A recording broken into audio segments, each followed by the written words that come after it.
السلام علیکم دوستوں، میں ہوں حمزہ عباس. آپ دیکھ رہے ہیں انفو انسائٹس. تمام نئے آنے والے دوستوں سے گزارش ہے کہ ویڈیو کو لائک کر کے چینل کو سبسکرائب کر دیں اور بیل آئیکن کو ضرور پریس کریں تاکہ ہماری نئی آنے والی ویڈیوز سے آگاہ ہو سکیں. تو چلیے ہم آج بات کرتے ہیں دنیا کے 7 عجوبوں کے بارے میں. دنیا کا پہلا عجوبہ تاج محل ہے جو بھارت کے شہر آگرہ میں واقع ہے. شاہ جہاں نے یہ محل اپنی چہیتی بیوی ممتاز محل کی یاد میں تعمیر کروایا. وہ اس کی پسندیدہ ملکہ تھی. تاج محل 1632 میں تعمیر ہونا شروع ہوا اور 1653 میں مکمل ہوا. اس کے دور حکومت کے دوران تعمیر نو کی ایک لہر جاری رہی جس میں دلی اور لال قلعہ بھی شامل ہے. شہزادی ممتاز کے بطن سے 9 بچوں نے جنم لیا تھا. اس کے علاوہ اس کی ذمہ داریوں کی سر انجام دہی میں اس کی معاونت سر انجام دی تھی. وہ اپنی رحم دلی اور پارسائی کے لیے مشہور تھی. جب ممتاز محل 1662 میں وفات پا گئی تو شاہ جہان نے اس کے مقبرے کو ایک شاہکار بنانے کی ٹھانی. اس نے اس مقصد کے لیے دریائے جمنا کے نزدیک جگہ کا انتخاب کیا اور اپنے خوابوں کے تاج محل کو حقیقت کا روپ دے ڈالا. اور تاج محل میں باغات ہیں جن میں نہریں بہتی ہیں. دیواریں پتھروں سے بنائی گئی ہیں. اس میں مینار بھی ہے اور ایک بڑا داخلی دروازہ ہے اور اس کی اونچائی تقریباً 30 میٹر یعنی 100 فٹ ہے. یہ مقبرہ بنیادی طور پر ایک مربع شکل کی حامل ہے جو ایک اونچے پلیٹ فارم پر کھڑا ہے. اس کے مینار 137 فٹ اونچائی کے حامل ہے. جب تاج محل کی تعمیر اپنے اختتام کو پہنچی تب شاہ جہاں کا یہ ارادہ تھا کہ دریا کے مخالف کنارے پر اپنے لیے بھی سنگ مرمر کا ایک مقبرہ تعمیر کروائے، لیکن قدرت کو کچھ اور ہی منظور تھا. اس کا بیٹا اورنگ زیب اس کے خلاف آمادہ بغاوت ہو گیا اور اس کو آگرے میں نظر بند کر دیا. سن 1666 میں شاہ جہاں موت سے ہمکنار ہو گیا اور تاج محل میں اپنی بیوی ممتاز محل کے قدموں میں دفن ہوا. تو اب ہم بات کرتے ہیں دنیا کے دوسرے عجوبے کے بارے میں جس کا نام چیچن اطزا ہے. چیچن اطزا نامی قدیم شہر 600 عیسوی میں میکسیکو کے صوبے یکاتان میں مایا لوگوں نے بسایا تھا. یہاں پر بہت سی عمارتیں اپنی اصل حالت میں موجود ہیں اور کچھ زلزلوں کی وجہ سے تباہ ہو گئی. چیچن اطزا دراصل مایا زبان کا نام ہے جس کے معنی ہیں اطزا کے کنویں کے منہ پر. مایا زبان میں اطزا پانی کے جادوگر کو کہتے ہیں. یہ شہر مایا تہذیب کا اکنامک گڑھ تھا. یہاں منڈیاں، بازار اور بڑی بڑی عمارات تھیں. چیچن اطزا کو دیکھنے کے لیے پوری دنیا سے ہر سال تقریباً 15 لاکھ لوگ میکسیکو آتے ہیں. اب ہم بات کرتے ہیں دنیا کے تیسرے عجوبے کے بارے میں، دیوار چین. حضرت عیسیٰ علیہ السلام کی پیدائش سے تقریباً 200 سال پہلے چین کے بادشاہ چن شی ہوانگ نے اپنے ملک کو دشمنوں کے حملوں سے محفوظ کرنے کے لیے شمالی سرحد پر ایک دیوار بنانے کی خواہش کی. اس دیوار کی ابتدا چین اور منچوکو کی سرحد کے پاس سے کی گئی. چین کے دشمن اس زمانے میں ہند اور تار تھے جو وسط ایشیا میں کافی طاقتور سمجھے جاتے تھے. یہ دیوار خلیج لیاوتنگ سے منگولیا اور تبت کے سرحدی علاقے تک پھیلی ہوئی ہے. اس کی لمبائی تقریباً 1500 میل ہے اور یہ 20 سے لے کر 30 فٹ تک اونچی ہے اور چوڑائی نیچے سے 25 فٹ اور اوپر سے 12 فٹ کے قریب ہے. ہر 200 گز کے فاصلے پر پہرے داروں کے لیے مضبوط پناہ گاہیں بنی ہوئی ہیں. دیوار کے اوپر 25,000 چوکیاں قائم کی گئی ہیں. ان چوکیوں کی مدد سے حملہ آوروں کی نقل و حرکت کو دیکھا جا سکتا تھا.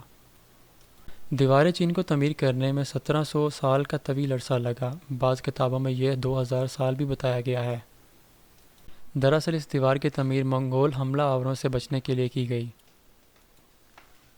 جس کا آغاز 206 قبل مسیح میں کیا گیا. اس کے بعد بے شمار بادشاہوں نے حکومت کی اور چلے گئے لیکن اس دیوار کی تعمیر کا کام جاری رہا. اس دوران دنیا وقت کو ایک نئے پیمانے نے حضرت عیسیٰ کی آمد کے بعد کا وقت بعد از مسیح سے ناپنے لگی. سن 1368 شروع ہوا اور چین میں منگ خانوادے کی حکومت کا آغاز ہوا ہے لیکن دیوار چین کی تعمیر ابھی بھی جاری تھی. آخر اس کے لگ بھگ 250 سال بعد اسی خانوادے کے ایک بادشاہ کے دور میں دیوار کی تعمیر مکمل ہوئی. یہ 1644 کا سال تھا. موجودہ دیوار کا 90% حصہ اسی خاندان کے دور میں تعمیر ہوا. دیوار چین کی تعمیر کے دوران اینٹوں کو جوڑنے کے لیے چاول کا آٹا استعمال کیا گیا تھا. اس عظیم دیوار کی تعمیر کے دوران 10 لاکھ مزدور اپنی جانوں سے ہاتھ دھو بیٹھے لیکن اس دیوار نے چینیوں کو بیرونی حملہ آوروں سے محفوظ کر دیا. آرکیالوجیکل سروے کے حالیہ سروے کے مطابق مجموعی طور پر عظیم دیوار اپنی تمام شاخوں سمیت 8851.8 کلومیٹر اور 5500.3 میل تک پھیلی ہے. منگول خاندان کی حفاظت کے لیے 10 لاکھ سے زیادہ لوگ اس دیوار پر مقرر تھے۔ یہ متوقع ہے کہ عظیم دیوار کے منصوبے میں تقریباً 20 سے 30 لاکھ لوگوں نے اپنی زندگی اسے تعمیر کرنے میں لگا دی تھی۔ چین جانے والے سیاحوں کے لیے دیوار چین کو دیکھنا ناگزیر ہوتا ہے، جہاں ہر سال دنیا بھر سے بڑی تعداد میں لوگ آتے ہیں۔ اس عظیم دیوار کا 30% حصہ وقت کے ساتھ ساتھ غائب ہو چکا ہے۔ مقامی انتظامیہ کے مطابق اس دیوار کی تباہی میں سب سے بڑا ہاتھ ان دیہاتیوں کا ہے جو اس دیوار کے دامن میں آباد ہیں۔ یہ مقامی لوگ دیواروں میں لگی ہوئی مضبوط اور موٹی اینٹیں نکال کر اپنے گھر تعمیر کرتے ہیں۔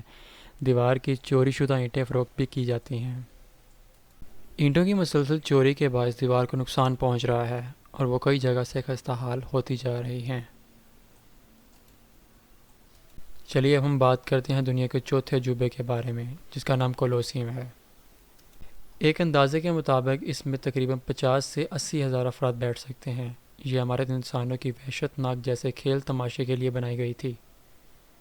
یہ عمارت کئی زلزلوں اور پتھروں کے چوروں کی وجہ سے تباہ ہو گئی، لیکن یہ عمارت ابھی بھی تباہ شدہ حالت میں موجود ہے۔ یہ روم کا سب سے بڑا سیاحی اور تاریخی مرکز ہے۔ کولوسیم تقریباً 6 ایکڑ پر محیط ہے، جو کہ 610 فٹ لمبا اور 515 فٹ چوڑا ہے۔ اس کی باہر والی دیواریں 157 فٹ اونچی ہیں۔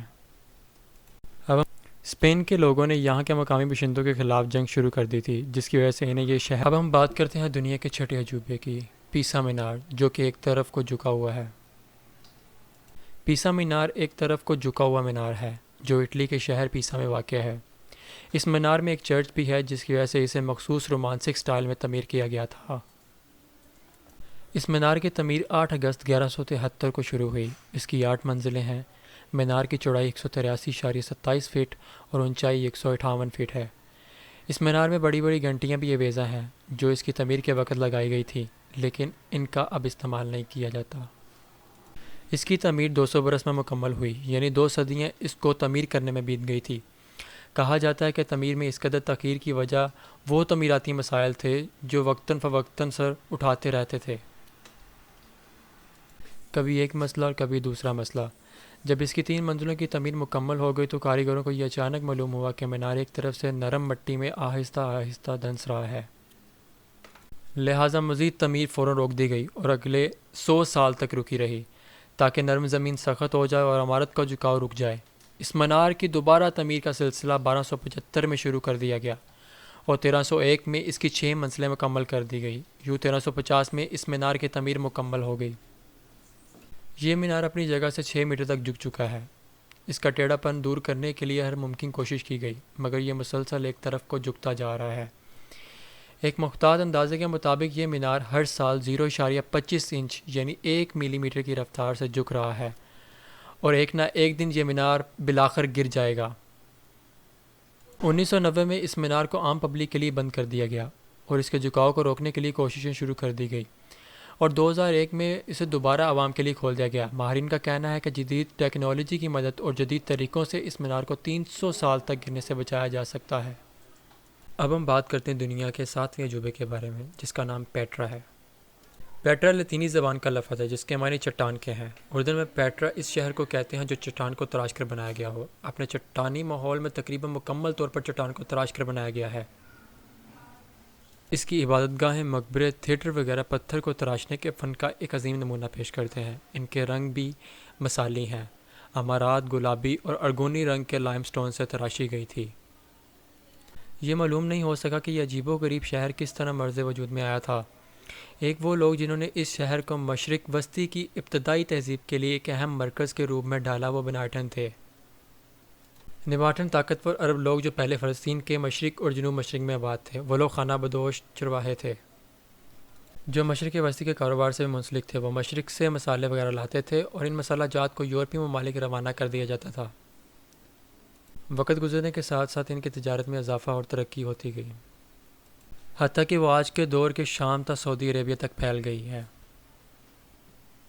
اور قافلوں کے کئی ایک اہم روٹ ان کے کنٹرول میں تھے۔ وہ لوگ نہ صرف دولت مند ہو گئے بلکہ طاقتور بھی ہو گئے تھے، اور دوسری صدی بعد از مسیح نباٹن رومیوں کے ہاتھوں شکست کھا گئے اور رومی سلطنت میں شامل کر لیے گئے، لیکن پیٹرا کی اہمیت برقرار رہی اور اس کو تجارتی مرکز کی حیثیت حاصل رہی اور اس حیثیت کو رومیوں کی حمایت بھی حاصل رہی۔ تعمیرات میں رومی طرز تعمیر اپنایا گیا اور عیسائیت کو بھی متعارف کروایا گیا اور دیوتا صحرا کی عبادت کو عیسائیت کے ساتھ تبدیل کر دیا گیا۔